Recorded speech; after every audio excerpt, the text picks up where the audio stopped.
Our aircraft actually built by members of the team. The other aircraft were purchased as complete aircraft, but yes, you heard me right.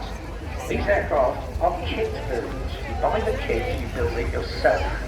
And sitting in the front of this very lightweight, very small aircraft is 180 horsepower Lycoming motor, and it gives it this enormous fighter-like performance.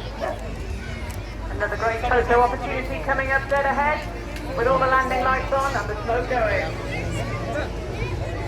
Pulling into the vertical, what a great picture.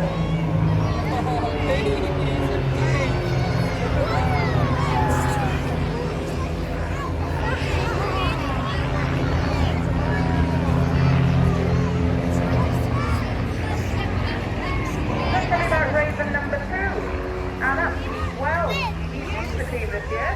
Great addition. He's been flying all his life and he's self-confessed air junkie, having over 6,000 hours now. And looking now head to head these two.